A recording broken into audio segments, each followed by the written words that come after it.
part of a collection of interviews conducted by El Grupo Elron, a non-profit group dedicated to eradicating false concepts in all fields of knowledge through the teachings of the ascended masters of light, via medium, Jorge Raul Olguin. July 28, 1997. Messages from Tar of Orion. Author's note: this interview was conducted by Argentinian actress and TV host Andrea Frigerio for Radio Del Plata 1030 AM Radio. Let's talk with Professor Jorge Olguin, who says that he makes telepathic contacts with extraterrestrial entities, and he says he can teach us about such contacts. Good morning, Professor Jorge Olguin. Good morning. How are you? Well, very well, luckily. So tell me, how is this? Can we all make telepathic contacts with extraterrestrial entities? It's a matter of being able to develop mediumship, which we all have in ourselves. There are people who by distrust or disbelief do not develop the divine gift. What is mediumship? Mediumship is the power which enables us to develop a psychic perception to be able to communicate telepathically, not only with extraterrestrial entities, but with any disincarnated being. What are disincarnated beings? The theory of reincarnation says that there is no death, but a transmutation. During death, we leave our physical plane of vibration and go to a high vibrational plane, which is what is commonly known as the world of the spirits or the afterlife. And you keep contact with disincarnated beings and aliens?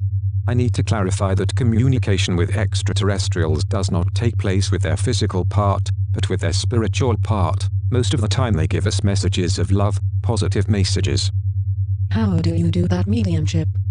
There is a previous preparation, where I harmonize physically and mentally to the person to be contacted. Then, one gets into a kind of trance, projecting impersonal love, and finally an inspiration is made, visualizing a radiant light. One mentally intends that the spirit shows up, and automatically, the entity presents and speaks using the medium's voice. Then we become the vessel.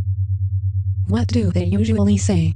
That most popular messages lack veracity, that there is not going to be a final judgment, but a great communion with God, because if there is divine mercy there can be no eternal fire. They also say that most of the messages here are discouraging. Those discouraging messages predict planetary catastrophes, earthquakes, floods or total wars, but this will not be the case. There will be a big change, it's true, but it's going to be a change in consciousness in the human spirit, but we still have a long way to go to get there. Because we don't understand that our world is finite and we are depredating it. We have to understand that the Earth is a living organism. Don't destroy that organism. It's up to us to avoid that outcome, but instead some continue announcing those apocalyptic prophecies.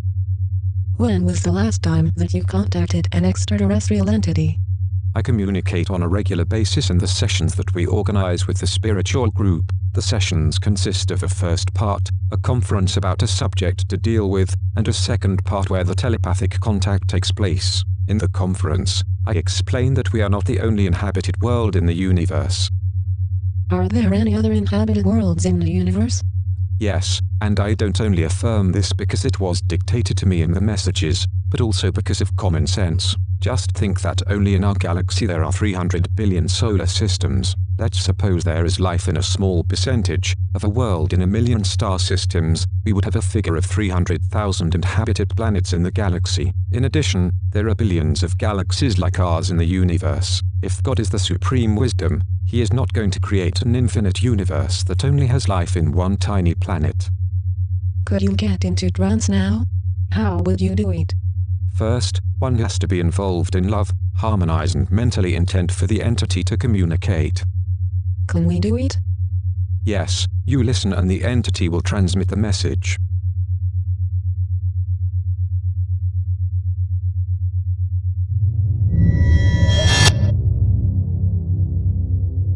I speak to you not only to give you all my blessings, but to also let you know that the human race has a great mission.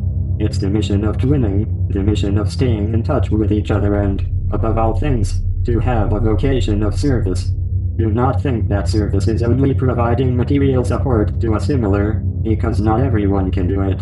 The service is to give your time, to offer yourself as the human beings, to give that impersonal love that all living creatures have, not only on Earth but also on all the planets in the known universe. That service is going to make daily life better, both for the people who give it as to those who receive it. Above all, what we have to offer is that impersonal love, disinterested, in order to ensure that the entire race rises in vibration. At present there is plenty of selfishness and tremendous ego. People are sensitive, take offense, and withdraw into themselves. They only think in their own grief and don't think of the pain of others. As my spiritual brother, Master Jesus, said 2 millenniums ago, love each other. That is achieved when there is no ego at all. That is the message. My name is Tar. I am from Orion 4. My greetings, and I leave you in the company of this vessel.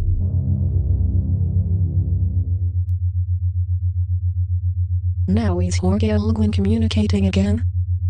Yes, the entity who is communicating is a millennial spirit, and it is not the first time that I receive him. On Earth, he was known as Thoth, Hermes Trismegisto. He is an entity of another stellar system and, as you will have noticed, gives messages of love. I hope that all listeners become aware that love is the only path towards global brotherhood. Thank you very much, Professor Jorge Olguin. It has been a pleasure, and the main thing is to leave you a message of love from one human being to another human being. We always think about our problems and very few times on others' problems. To love is not to need, to love is to give. Let us begin to love. Thanks.